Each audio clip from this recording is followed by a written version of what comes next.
ଜୟ ଜଗନ୍ନାଥ ନମସ୍କାର ସାଙ୍ଗମାନେ ଦେଖନ୍ତୁ ଆମେ ଆଜି କୁଆଡ଼େ ଯାଉଛେ। ଆଜି ଭାଇନା କିଛିଟା କହିଛନ୍ତି ଫାଷ୍ଟ ଟାଇମ୍ ପାଇଁ।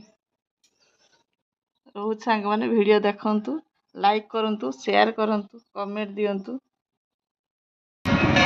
ଦେଖନ୍ତୁ ସାଙ୍ଗମାନେ ବାଟରେ ଗଲା ଗୋଟେ ଆଶ୍ଚର୍ଯ୍ୟ ଘଟଣା ଯେ ବୁଢ଼ୀ ମା ତାଙ୍କୁ ଭେଟ ମିଳିଲା।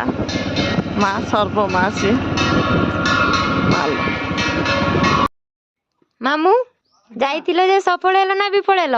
ସଫଳ ହେଲି। ଗଲାବେଳେ ମୋ ମାଆକୁ ଦେଖିକି ଯାଇଥିଲି ନା। ମା ମାନେ ବୁଢ଼ୀ ମାଆକୁ ଦେଖିକି ଯାଇଥିଲି, ବୁଢ଼ୀ ମାଆକୁ ଡାକିକି ଯାଇଥିଲି। ଓହୋ, ତାନେ ଯାହାର ଅପେକ୍ଷା ଥିଲା ସିଏ ଆସିଗଲା।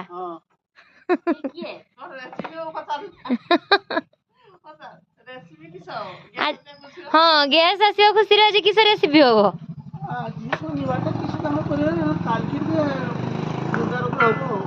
କାଲି ଜୋରଦାର ଉପରେ ହବ ନା? କାହିଁକି ନା ମୋ ଝିଅ ଆଜି ଆସୁଛୁ ନା।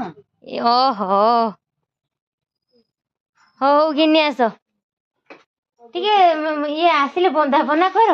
ଗ୍ୟାସ୍ ଆସିଲା ଯେ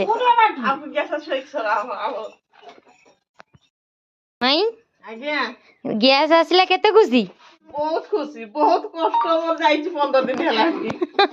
ସେଇ ନାଇକି ଆଗୁତୁରା ଶାଗ ବାଛି ଦଉଛ। ହବ ତାରେ। ନେଇକି ଆସିଲେ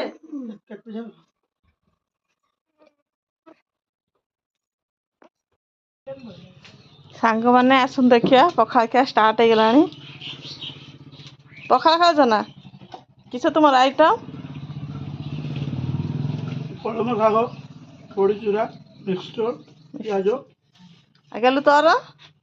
ମୋର ଖାଲି ମାଛ ଆଉ ଘାଣ୍ଟ। ମମିର ଶୁଖୁଆ। ଆଇଁଷିଆ ଲୋକଟା। ଶୁଖୁଆ ଚଟୁଣି ଆଉ ବଡ଼ିଚୁରା, ଶାଗ ଖରଡ଼ା ଆଉ ଦଣ୍ଟା ନାଳି ସିଝା, ଆଳୁ ବାଇଗଣ ଦଣ୍ଟା ସିଝା। ତୋର କିସ? କଳମ ଶାଗ, ବଡ଼ିଚୁରା, ମାଛ ଆଉ ଘାଣ୍ଟ। ଏଇ ବାରିପଦା ଛୁଆ କେତେ ନେଲ? ଏଇଟା ଜଷ୍ଟ ଯୁଗପୁରା ଛୁଆ ତୁମେ କେତେବେଳେ ଆସିଲ? ବୈଶିଙ୍ଗା ନା ଜରକା ନା ମୟୂରଭଞ୍ଜ? ଯାହା ଭାବିବ। ତମେ ଖାଲି ଇଏ ହାଣ୍ଡିଆ ଖାଇକି ଆଉ ପଡୁଛ। ଖାଇବି ନା ଶୁଖା ହେଇନି। ଜରକାର ତ ଫେମସ ହାଣ୍ଡିଆ ଆଉ। ହଁ, ଖାଇଦିଅ। ତମ ମମି କୁଆଡେ ଗଲେ?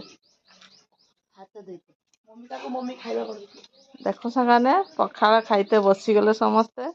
ବହୁତ ଖୁସିର ସମସ୍ତେ